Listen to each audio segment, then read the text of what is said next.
मुस्तफा जन रहमत पे लाखों सलाम, शम्ए बज़ में हिदायत पे लाखों सलाम, मुस्तफा जन रहमत पे लाखों सलाम, शम्ए बज़ में हिदायत पे लाखों सलाम। रुस्तोरस पसोकनों की सालिकान अहल सुन्नत वल जमात ज़ेर एहतिमाम मरकज़ी मीलाद द हज़रत मियां उमर रहमतुल्लाह अलैह पा दरबार के मुनक़िद शो। उस दिल अफरोज साअत पे लाखों सलाम। दे महफ़िल मिलाद के खलक पयोलवे तादाद के शरीक शुई हो। वो हमारे नबी उनके हम उम्मती। दे महफ़िल मिलाद के द पेखावर द सिनी मशहूर नात ख़्वानानो शिरकत को और नबी अलैहिस्सलातु वस्सलाम ते द अकीदत गुलुना उड़ाने कल सलाम मुस्तफा जाने। दे प्रोग्राम के द उलमा सरा मशाइख अज़्ज़ाम हम मौजूद हो। मुस्तफा शेख कुल औलिया नाइबे। पदे मौका द तहरीक लब्बैक पाकिस्तान मशर शफीक अमीनी साहिब मशर मिलमो मिलमनो द मीलाद मुंतज़िमीन ता हारूना वाजबल।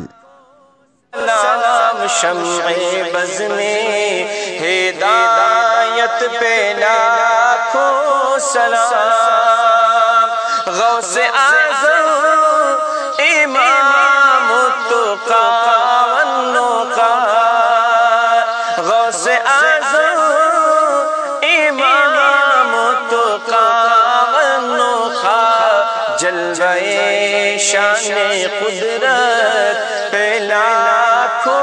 फरमाए लक़द मन अल्लाह अलल मुमिनीन इज़ बअस फ़ीहिम रसूला। तहक़ीक़ सरमा په मोमिनानो باندې ډېر لوی احسان وي چې په دې کې مې خپل رسول مبارک مبعوث کو. الله خدای دغه نعمت زمونږه همیشه نصیب کړي او په دې باندې خدای موږ له شکرې توفیق راکړي. بسم الله الرحمن الرحیم. میلادونه چې دي دا د پخوانه زمونږ د مشایخو زمونږ د اسلافو په عوامو ته د حضور علیه الصلاۃ والسلام د دین د پیغام رسولو د اسلام د ترویج او د اشاعت یو عظیمه سلسله ده چې په دې کې عوام راځي او هغوی د محبوب علیه الصلاۃ والسلام د عشق او وفا خبرې اوري او خپل نسبت او تعلق چې دی د خپل محبوب علیه الصلاۃ والسلام سره مضبوطی او دغه د پاره چې کوم دی ځای په ځای باندې د حضور علیه الصلاۃ والسلام مبارک غلامان محافل کوي د خپل محبت اظهار کوي.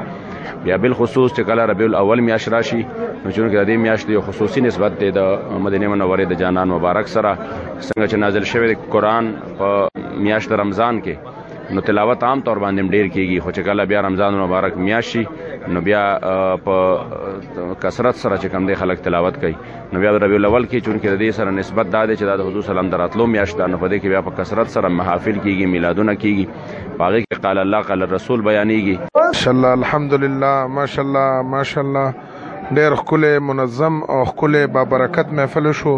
الله تعالی جل جلاله دې د دې عید میلاد النبی صلی الله علیه وسلم مبارک چې باعث تا د دنیا او د آخرت د خوشحالو یو غټه ذریعہ ده. الله جل جلاله دې تاسو مونږ ټول نه قبول او منظور کړي او د سوکنو خلق دی الله تعالی جل جلاله ټول خوشاله کړي ډېر عزتونه برکتونه دي ولا الله پاک ورکړي.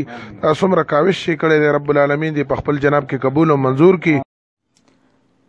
محترم شفیق امینی صاحب په خپل بیان کې ووی چې د نبی علیه الصلاۃ والسلام سره وفا مینا او د نبی علیه الصلاۃ والسلام غلامی په آخرت کې د نجات ذریعہ ده.